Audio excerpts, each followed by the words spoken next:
Here we are with Spiders and Snakes, a Star Wars story in Fellowship. Fellowship, Spiders and Snakes, a Star Wars story. The introduction episode. We're in May 2021, and I am Devin playing the Empire framework, and we have here today Adam playing Lamnar, the spider. Jack playing Kess Eldar of Mandalore, the Elf Playbook. I'm Jonathan playing U-93, a battle droid, the Squire. And Peter as Void Within Without, a given abyssal nemesis.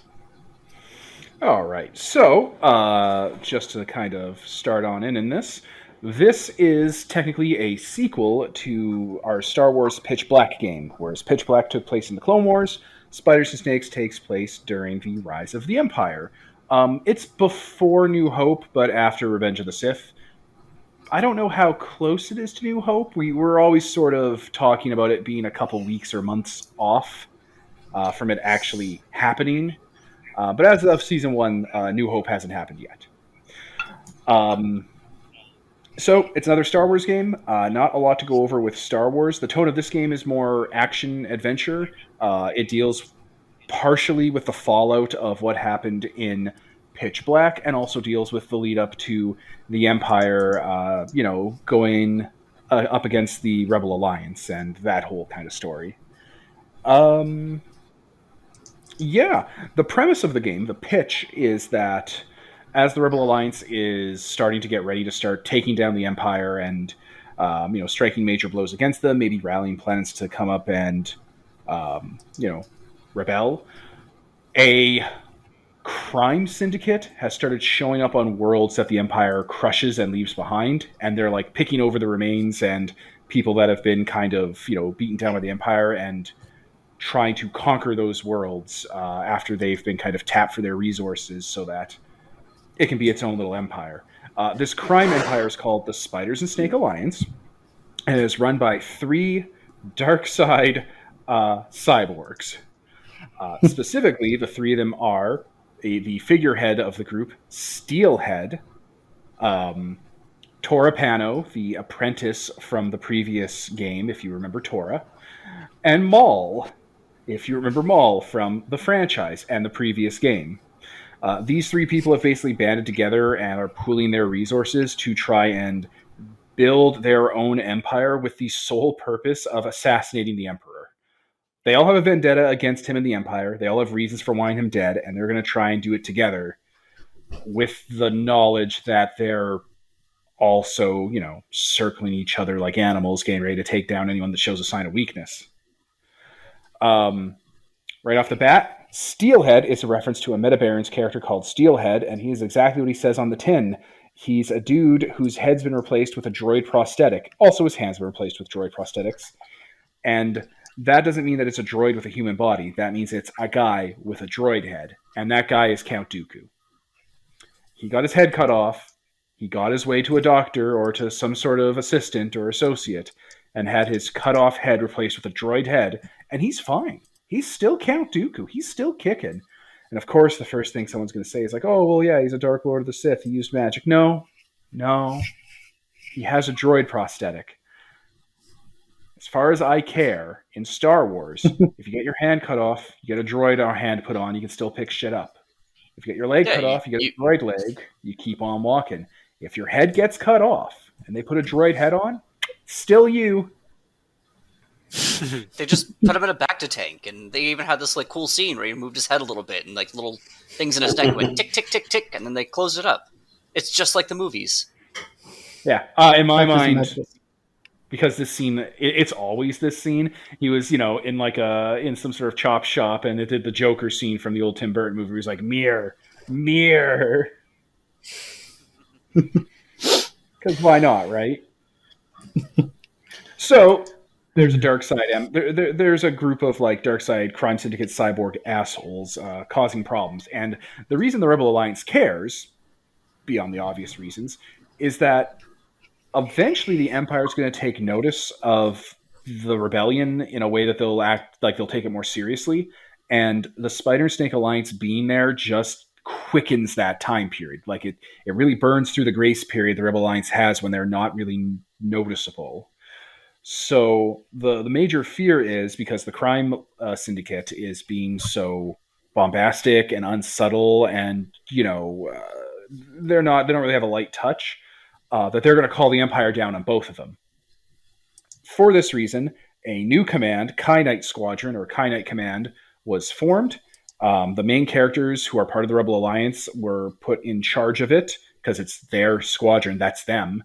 They were given some resources and basically sent to the areas of space where the Spider and Snake Alliance is operating out of, and to deal with it. Like build your own basically resistance on these planets, coordinate an uprising, put down the Spider and Snake Alliance, because they are dealing with another problem. The Rebel Alliance at this point is dealing with the lead up to Rogue One / the stuff that goes on in Star Wars Rebels, which is the sort of end game stories before they find out that the Death Star exists. That hasn't happened yet, but it's the thing they're dealing with. Like the Rebel Alliance is Those vaguely Bothans are still alive somewhere.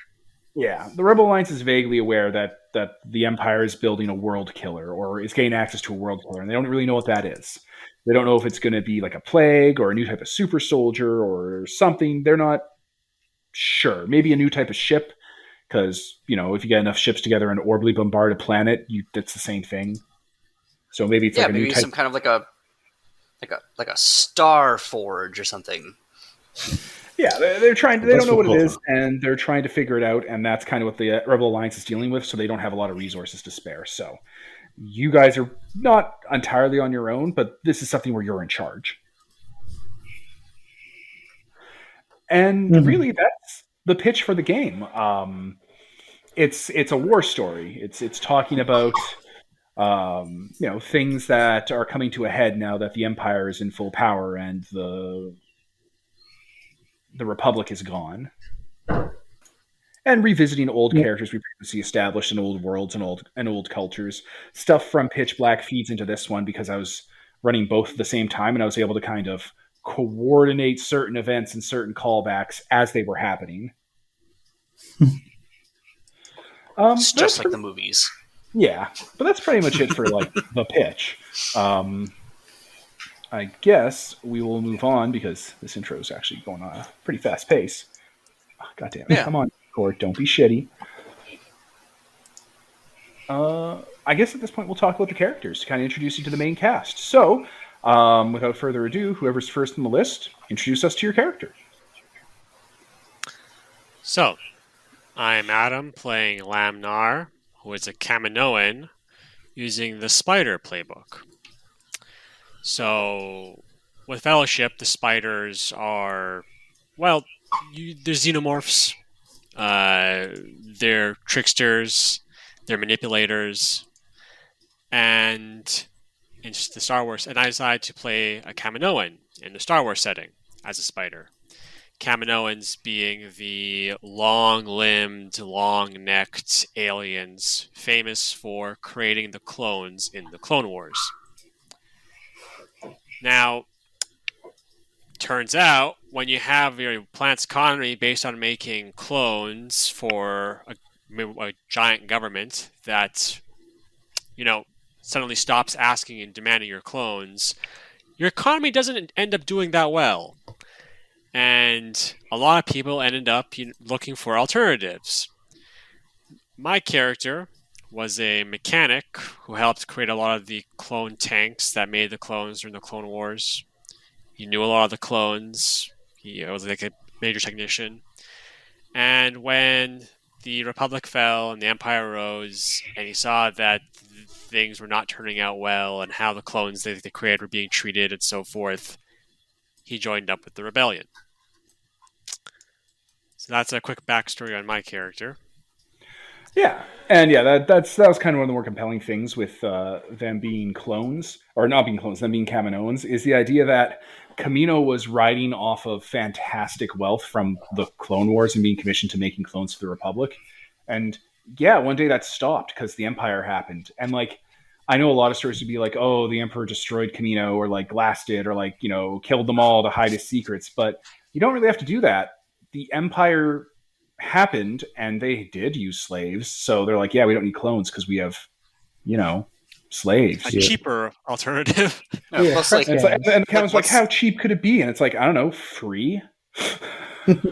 Yeah, plus oh no, what's he gonna do? Like hide his open purchase of soldiers for an ongoing war that And it's ended? like, what if someone uncovers Order 66? And it's like, I'm pretty sure Order 66 is pretty uncovered by the time that the Kaminoans weren't having clones made anymore.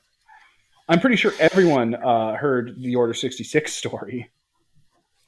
Besides, it wasn't Palpatine, it was some other senator that ordered those troops. He's in the clear.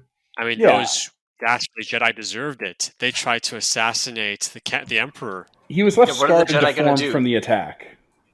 Yeah, what But are the his Jedi resolve gonna has do? never Tell been their stronger. story? Yeah. Yeah. We also So the did light, all this. Go on. yeah. So the light touch with Kamino was that the Empire didn't like destroy them or like sanction them or like take away their cloning and make cloning illegal. They just stopped paying them, and that meant you had a bunch of academics who had to get real jobs because the trust fund Most of ran them out. turned to drug dealing. Most of them turned to drug dealing because, hey, masters of science, masters of bioengineering. Yeah, might as well. I think you'll find most of them turn to science crime, which does involve drug dealing. Because when you have a planet full of science people who've never had to work a day in their lives, they're not going to like put together a really clean, smooth drug operation. They're going to be like, "Do you want these death sticks?" And they look at how much a bottle of like Fraser-esque wine costs. 10,000 credits. I'm like, what for a pack of death sticks? That's like, I don't know, 60, 70 credits. Like 5 credits. Like, how much could a banana cost? How much could death sticks cost, Michael? 5 credits. So I just imagine, Kaminoans just do science crime constantly to try to make money and afford their houses and pay off their endless amounts of, magazine article subscriptions and wine subscriptions. And other frivolous middle class things. Well, yeah, like they haven't transitioned to having worked a day in their life yet. The next generation of Kaminoans, I'm sure, will do much better. Well, that's when the trust funds are going to start running out. Yeah, I imagine there was like a global trust fund for clones that was like given to all like Kaminoans as like grants and stuff. It's like, look at all the money we're getting from being the only linchpin supplier of clones for the Empire. I mean the rebellion. I mean the Republic. The Republic. The Empire of the Republic. Well, the entire economy during the Clone Wars was just that. And they didn't have a plan for it to not be that. Yeah, they This literally all makes sense. It's their shtick. They pivoted the whole economy onto this because they thought it was a forever war. And it's cartoonish in the original Star Wars canon when the Clone Wars is like a 5-year war. And it's like, guys, what did you do? But, we've kind of stretched the Clone Wars to be 1 to 2 decades-ish in history. Nebulously. It's like that makes sense. It doesn't... Like, the Clone Wars was kind of an all-consuming thing, so I could definitely see people being like, oh no, this is going to be a forever war. And then it wasn't. Yeah. It's like, what do you mean they ran out of infinite robots? Like, what if America got out of Iraq in 2005? Right? You'd be like tomorrow if America decided to close all their military bases around the world and disband their military. It's like, wait, what? They did what? What? The Lockheed Martin guys are like, excuse me, what? War has been outlawed on the whole planet? What? There's one empire, the Empire of Earth, and they're not going to war anymore because they're one empire and there's no one to go to war with? What? No. We're Lockheed Martin. We didn't have a plan for this. What do you mean we don't need private military contractor companies anymore? What do you mean you don't want an F-35 Raptor that doesn't actually fly? What do you mean we're shutting down the Kill satellite program? The fun thing is, you also have to take into account that there are different areas of science, and it was the cloning scientists that were top dog. But now they're on lower tier. Like whale And all that biologists sort are there, of like, whales still rivalries exist, guys. and grudges are just sort of showing up. In So my good, mind, I love it. In my mind, everyone at Kamino liked the fact that cloners were top dogs because they were doing all the grunt work while, like, again, Frasier. Imagine, I have an idea for, like, a Frasier and Niles Kaminoans to show up in, like, the game later, Yeah, and which is perfectly fine. My vision for them is they weren't part of cloning. They did, like, one of them was like doing like, I don't know, social sciences with like radio shows, and the other one was like literally a wine guy. Like all he did was buy and rate wine and tell his friends how good the wine was. Like that was his quote unquote job. And now that the cloners fucked everything up and lost the clone contract, everyone shits on cloners now. Like, are you guys kidding me? We all had it easy. What did you say to Chancellor Palpatine? What did you do? Which is perfectly fine, because I can just imagine, like, my character's like, I went to the Kaminoan Institute of Mechanical Studies. And we have a fierce rivalry with the Kaminoan Institute of Sciences. Those biological bastards hated us from the moment we were there. Right, and then like you finally get looking down now. Or like you were getting ready to graduate, and one day you went into your school, like your engineering school, to like finish up and graduate, and you see teachers like stealing office supplies and loading all into their personal shuttle. And they're like, "What's happening?" It's like, "Oh, there's no money left for graduation. There's no money left anywhere. We're out, dog. The cloners lost us the contract. I'm sorry, you're unemployed." Some car sound effect as the teacher flies off. What is this? I mean, we're not an accredited university anymore, so I don't know, you just can make it up, I guess. Yeah, nobody's going to tell you that you're not. Here, have this blank paper of the diploma. Just fill your name in. Oh my god. You can afford a pen. I imagine Kaminoans claiming to be geniuses. I have a theoretical degree. I imagine their cars sounding like the Jetsons, like the little trilling sound when they fly away. Yeah, Rapture-style open anarchy on Kamino. Once they realized the money ran out, you had an entire planet full of science people. It's like, didn't they have janitors? No, they had clones. Didn't they have menial labor? No, they had clones. Didn't they have anything that wasn't like a stuck-up science thing? No, they had clones. It's like, not guys, the past 20 sometimes years they haven't. Sometimes you have a bad batch, and you just use them for janitor duty. We were scientists, poets, and then those guys lost the contract, and here we are. Yeah. We started this before the Bad Batch came out, so, that's dealing with some Kaminoan post-clone stuff. Don't know where that will go. Yeah, that's not canon. So Yeah. I mean, I don't have anything against the Bad Batch from like the 2 episodes they showed up in. I think they're like the most unintuitive idea possible for Star Wars, because Star Wars is like, hey, this is Star Wars Clone Wars. We're going to spend 100 episodes talking about how these clones, they're a race of people who are identical, but they have individualness inside of them, but people treat them like furniture, and they're an owned people back and forth. And it's like, okay, so in a galaxy full of individuals, we have an entire race of people who are the same, who are all biologically brother dads. And then nested inside of them, we have 5 super special and unique ones that are different and have their own personalities, and their own show is going to highlight how the rest of their brothers are faceless masses and identical. And it's like, oh, okay, cool. That's good storytelling. This one's the angry one. This one's the party one. This one's the leader. This one's the smart one. And this one's the girl. And they hate all the others. Yeah. This one is a strong one because he's, lifting a gonk droid while eating a, leg of ham or something. Like there's a theme song in my head. Clone troopers are gonna do stuff. Yeah, there we go. So that was Laminar. We're very good at staying on topic in this podcast. Well, the spider playbook's also really good for a Kaminoan scientist, because all the traps and web spinning and ambushes, all that bullshit can be described as super science, like just nonsense science the Kaminoans making on the fly with gadgets and stuff and hacking. Yeah, and plus, the Kaminoans look like weird xenomorph aliens, in that they have long, spindly limbs, perfect for just reaching out of an air duct, grabbing someone, and quickly pulling them back in. Right.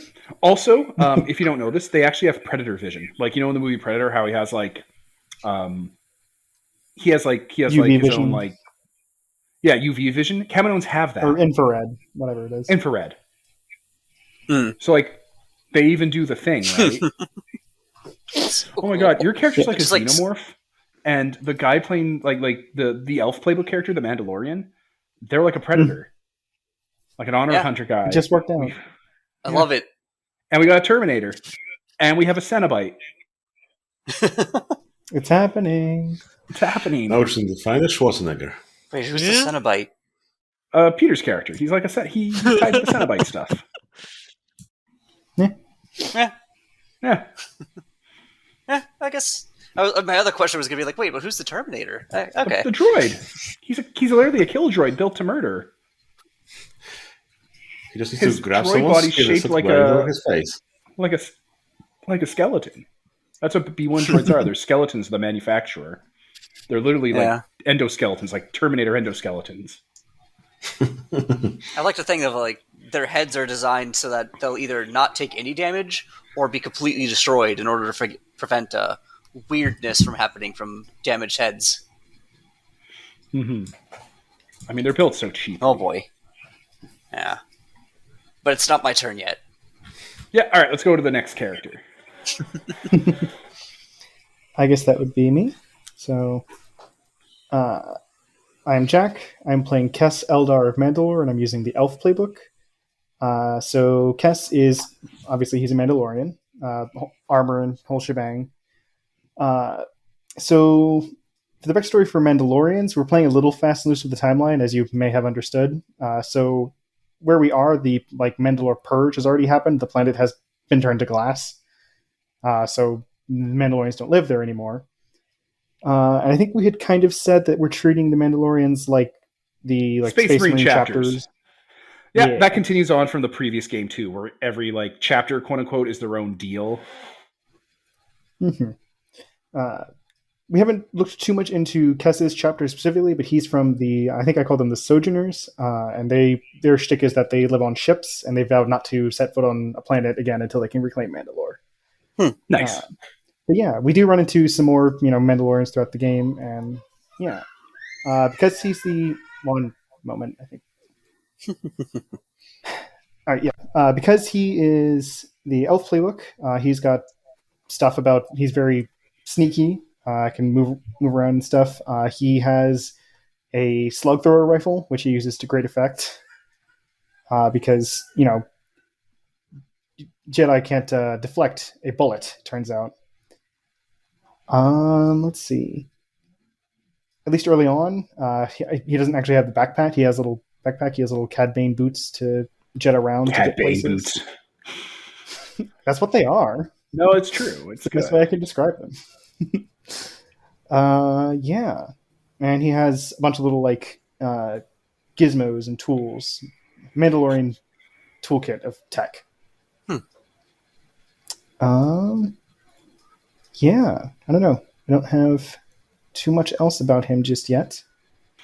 That's fine. But yeah, the Mandalorians continue the tradition we have from the previous game, where they're set up like chapter houses. There's vague implications of them having ancient technology or going on crusades or having weird honor cultures and stuff that kind of connects all the different chapters together. Of we kind of expanded on that idea that already exists in Clone Wars. Mm-hmm. Also, you got a connection to Maul, because Maul once rightfully, legally ruled your planet 2 different times. Yeah, and I'm a little miffed about that. It's not my favorite thing that's happened. Right? I mean, would you prefer Maul ruling you or, Duchess Satine? Who's the worst of those two?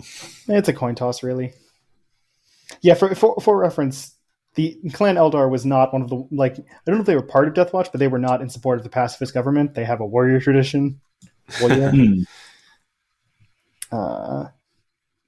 no, there's definitely the honor thing going on. So, but yeah. Yeah. Okay. Do you want anything else you want to add? No, that pretty much covers it.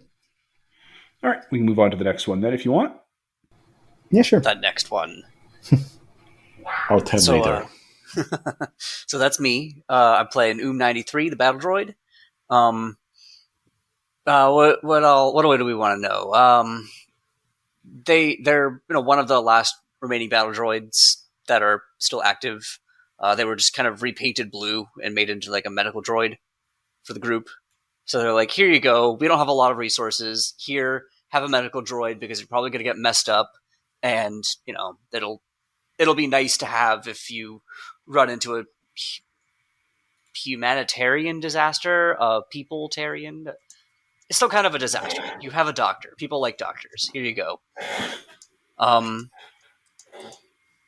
They're still coming to terms with, like, you know, who they are, because they get memory wiped regularly, just like all droids do. But there's always this like lingering sense of like people don't like droids, but they especially don't like battle droids because there's just this right. They're a nightmare. They would descend to your planet by the millions and just start cutting through all living things until they were told to stop. And that's your doctor. I'll fix your boo-boos. Literal piles of them. Like, when the war was over, people had to, like, pile them high in the streets to get rid of them because they just were left behind cluttering everything. Mm-hmm. Now, is it like they hate all droids, or like individual battle droids are fine because they're just silly and up to antics? But when you have a couple of them, then it's like, okay, now this is becoming a problem. Well, I like the take of like episode 4 in the beginning where he's like, we don't serve them, like, get those droids out of here. One, because droids don't drink, so like get them out of the cantina, they're just going to be taking up space. But also because like it was only like 20 years since droids were really kind of like the big bad thing. And so I could see people like just being like, we don't want those. Also, like we remember what that is. Like, it's like walking around today in like an SS uniform. People are like, we know what that is. It's a battle droid. It's a Confederate of Independent Systems B1 battle droid. Get rid of it. Yeah. Like, that thing's here's definitely... a tree, here's some rope, tie it up. Right, that thing's definitely at least tried to kill people. I know individual battle droids are kind of bad at it, but when you get enough of them shooting in one direction... Yeah. I mean, some people were pro-Confederacy, so, you know, go to those places. Also, like, as an model, he was responsible for killing a lot of people and leading the droids and telling them what direction to aim. And yeah, you were one of those second and third generation commander droids that would like think for yourself and command other units with like, you know, broadcasting technology and stuff. The first generation droids all were controlled by like brains on ships and on planets. And then second and third generations, they were all independent units, and then they had to like shepherd them. Yeah. So we're not only following orders, you're also giving orders. Yeah. No. So like that's like one of the reasons why they're so good at just like forming attachments with people, because they're just programmed with like how to be like, all right, how do I get this person to not shoot at me and maybe fall in line, but like they're still just a battle droid. So like they have a hard time of actually getting friends, but like, they have as the Squire playbook. There's a mechanic in there where I cannot get people to actually join the fellowship, but I can get bonds with them, so I can use those bonds to do things. I can motivate people to do things, but I can't get them to actually follow yet. One of my goals is to switch to another playbook soon, and then have them shift from like being a medical droid, or like almost like a defunct medical droid, or like a recycled medical droid, to leading back into their leadership roles as like old programming starts to take over. Yeah. Which that'll be fun, because that's Fellowship Book 4, as of this introduction, has dropped, and it has the Shattered playbook in it, and that's a really fun playbook for playing a squad of commandos. Yeah. Like, if anybody else specifically wanted the Shattered, I have other ideas, but the Shattered looks really fun. It's good. It's like the perfect one for playing a squad of battle droids. That's what that playbook's for. Mm-hmm. Plus, now whenever you start throwing armies at us, I can at least be a squad of dudes and damage the army. Yeah, you got a little bit of soldiers with you now. Yeah, I'm excited. Mm-hmm. But that won't be happening until Season 2 with the Shattered. Oh no! And like a session or two into Season 2, because I gotta do another thing first. A whole thing. I'm min-maxing in PBTA. Oh no! There it is. Oh, also, you should talk about your character being owned by the Peter. Right. So the next guy in line technically owns my guy. Owns 93 by just controlling the restraining bolt. So 93 was sent in as the doctor, but was secretly owned by a mercenary as a as a plant. I mean, And now, someone told me to look out for you guys, so I said my best person, on the job, and so on and so Top on. Yes. men. so No is one top men. suspects the droid. 93 is top men. And they were found out at the end. But there's this, like... I almost kind of want to play it off as, like, droids can't really betray people. Like, they definitely can. They definitely can. But as far as non-droids are concerned, it's like, well, it wasn't 93's fault. The restraining bolt made them do it. I mean, it's just like a cat. Just because it eats in two places doesn't mean, Droids don't kill people. The people controlling them do. But you're controlling the droids. Right? But you're sentient. Are we?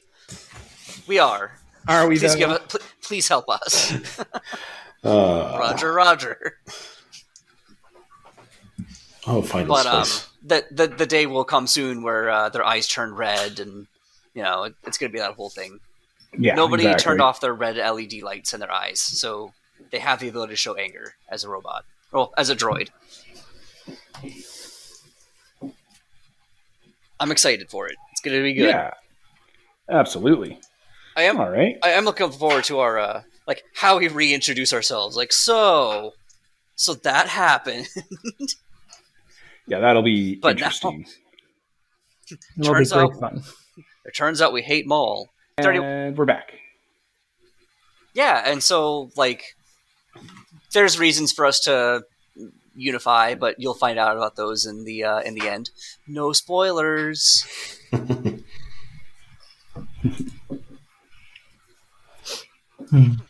So, Anything else from you and Pete? I'll let Pete go. All right. Okay. So, I'm Peter, and I'm playing Void Within Without. That's an Abyssal given nemesis. So you say the word abyssal given a lot, and I never figured out what that meant. Is that like a nemesis option? No, it's more like the backstory. So, I'll get to it. So, first of all, they're givens. They look like, a skeleton person. They got a skeleton face with, sunken eyes. Except one of them has, a red eyeball in it. It's, prosthetic thing. So he also looks like a Terminator.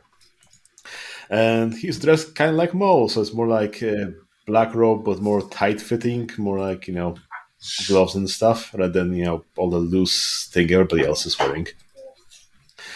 And Void used to be working for the Separatists, used to be a shipwright. I think one of the bigger ships to work on was the Malevolence from the Clone Wars. But, that got blown up. And, at the end of the Clone Wars, when Anakin / Vader / whoever that was, murdered all the Separatist leaders, it was like, okay, I think it's time to bail. So he did. But, he went to the edge of the galaxy and there was nowhere else to run. And, then the void of, between the space started staring back at him. And, he got, into that dark stuff that I guess would be Deadite-related stuff, I I suppose. think, if I remember correctly, you went out into the void of space and you found the Cenobites that used to serve the Lord Marshal. Yeah, I think that's the version we're going with, yeah. Yeah. So, and the reason why I'm calling him an Abyssal is like, he's kind of Force sensitive, but he's not really Sith or Jedi. He's more like, in tune with the darkness and so on, I guess. So, he's something weird. Things like that sometimes happen in the, void of space. Don't question it. If we can, go to the Hell Dimension and, the Event Horizon. Oh, boy. I mean, I'm all for it. Yeah. Let's have that episode. I mean, I can't wait to pilot that ship. I think it's still around. It's going to be good times. He's a nemesis, which means he hangs out with the baddies. He's technically answering to Steelhead, because Steelhead's, the top dog of the Empire here. So throughout the season, we had some interaction with various, leaders there. We had some fun with Maul and Tora and Steelhead and so on and so on. And he's like, the fourth member of the Triumvirate. There are a couple more, but, who's counting? Yeah. Yeah, we had some fun with the Nemesis throughout the season, but I think we don't have enough players maybe for it to really work out. So towards like the season 2, I'll be looking to switching him up into some remnant perhaps. But yeah, for this season, yeah, he was the Nemesis. We had some fun with him recruiting various people and then unleashing various mooks onto the other players and fighting with them and cutting them with various, soft cuts. It was Yeah, that interesting. was a very interesting Sometimes we playbook. got you on our side. Yeah. Yeah, he It's did basically switch. like Zuko, right? Yeah. It is the Zuko playbook. Slash Sometimes, cat. I'm working with you. Sometimes I just want to, give you to my dad. You're gonna have to Claim explain. your honor, Oh all yeah, that jazz. yeah, Zuko. Yeah. I have to explain diddly. I like it. I want to see it played in like a larger group Mhm. Yeah. because I think that it would really shine if there were more players, so that like when you were like, "Hey, I'm going to start cutting you guys," like one or two people could focus on those cuts while the other people were like pushing the story or pushing the scene forward. Yeah. Because whenever we start getting hit by a bunch of cuts, we basically have to stop everything that we're doing and being like, "All right, we got to deal with all this." Yeah. Especially that as Nemesis, if someone's ignoring me, I get to cut them. So like, oh, you're not focusing Yeah. on me? Well, here's something else coming for you. And it's like, well, we're only ignoring you because we have We're to push the scene forward. Or also have to dealing with the consequences of what you just did. Like my cousin, what is it? What is it? Grand Theft Auto 5. Like, hey, you don't want to come bowling with me? Fine. That's number 4, Have some but goons. yes. Oh yeah. Okay. Hey, Nico, it's me, your cousin. But yeah. We also I like wanna know. had some issue with like the interaction between some players. Like, I think Cass had some power; he could sneak up on people and just murder them in one shot if they didn't know it was coming. So it's like, okay, I could stick with them, and if they didn't see me, I could just stay hidden. But yeah. So like, oh, how does that interact with the Nemesis? That if they get taken out, that's them for the whole session, and so on and so on. And how should I be cutting you while you're coming for me? And blah blah blah. It's definitely kind of weird interacting with those and so on and so on. And yeah, we're looking for something simpler for this game for season 2. So things will be switching around, but yeah, it was fun regardless. Especially because it's like if you take out the Nemesis, then they stop playing for a while or something. It's like, oh, well, I don't want to do that. Yeah, I don't want to give you permission to play on your phone for 3 hours. That sucks. yeah. Mhm. But I want to play on my phone for 3 hours. But when it worked, we had some fun. Like, X gonna give it to ya, and oh no, the Nemesis appears, and things are going south really fast. Mhm. So yeah, I think that was my character, and then the various interactions we had. Yep. With that being all the characters, that's everyone, right? Yep. I think so. Yes. We did it. So this is the part of the intro where it's kind of like an open floor, where you guys just kind of talk about things you'd want the listeners to know about ahead of time, leading into season 1. Right. So first of all, we made a small mistake at the start. We went to half. Oh man, Since we're playing with the Empire, we're like, we learned that you should be going to places where the Empire is rather than a desolate planet where nothing is at and there's nothing that you can recruit or interact with or plans to thwart and so on and so on. And We were spent stuck too much there time for with Hoth. several sessions. Yeah, like if it was against the Overlord, it would be different because the actions we were taking could have been like helping to eventually deal with the Overlord. But as the Empire, it's like, well, we weren't fighting the Empire. We just kind of ran into them. Even with the Overlord, if you're wasting your time, that's on you because the Overlord gets to advance their plans versus the Empire. They're very specific about when they can move the stuff, and you taking downtime does not count for it. That's for sure. Okay, but still, like I mean, like I think it was all of our first time messing with the Empire playbook, or what's it called? Framework. Framework. Thank you. So you learn, you do better. Now Devin has more toys to use against us. Oh Yeah. no! Yeah, it's just kind of figuring out the rhythm for it and all, which I'm not too worried about. The way I pitched this season and last season is that the first season of both games, which had to be truncated, are like the Babylon 5 kind of like movie pilot, where it's like, okay, here's the basic components that we're going to be working with, and then season 2 for both games is like the actual series. You know, when I watched the Babylon 5 movie, I thought that was it, and then years, like a decade later, I was like, wait, there's a TV show for this? Nice. That was a good movie, though. Mm-hmm. Yeah, we'll be Should playing we, more of the Empire in season 2 and properly running it and so on and so on.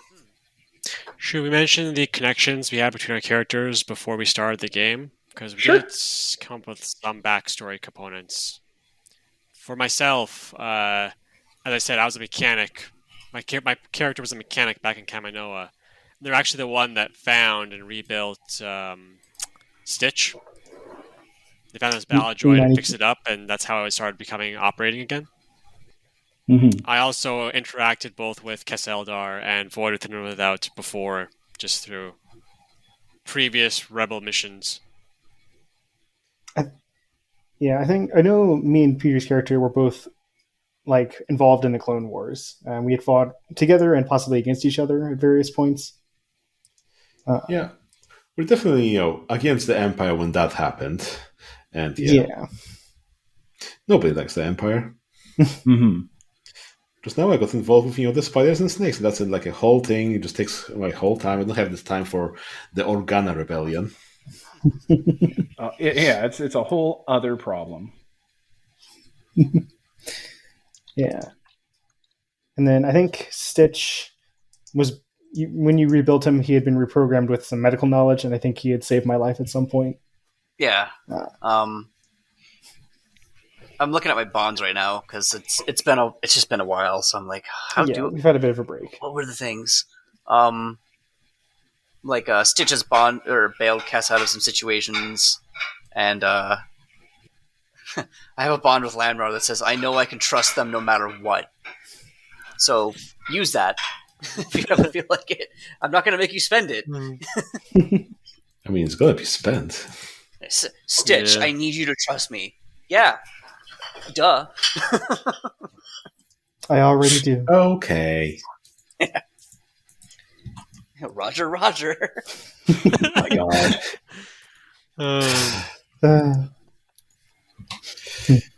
Yeah. But then for Void, 93 also has like I'll have their back no matter what. So like, Well, whoever asked me last, I guess. which bond am I going to spend first? Oh, Roger. Because 93 has the ability to spend people's bonds as like things that are precious or healing or useful. So if I like spend a bond with you, I could be like, "Don't worry, you can do it." Pat you on the back, and then you figure out the thing. Never mind the fact that you didn't have tools. All you needed was encouragement. The answer was inside of you all along. Mm-hmm. I just watched my wife combine 2 bags of Lindor chocolates. It's pretty good. Oh no, you look ashamed. I said, oh no, you look ashamed. Yeah. So, is there anything else you want to cover? Like, yes, in that I want to keep talking about it, but no, in that I can't really think of anything else to talk about. Yeah. I think we hit most of it. Yeah, exactly. So this game was recorded months before this intro was recorded. You'll figure it out from the timestamp code. We're actually going in to record season 2 for both games pretty much right after this is done, within the next week or so. So here's hoping by the time you get to the end of season 1 for one of them, we got season 2 for the other ready to go. But I think that's it. So I think I'll wrap up here. I was Devin. This was Adam. Jack? Jonathan? And this is sponsored by Nobody. Signing off.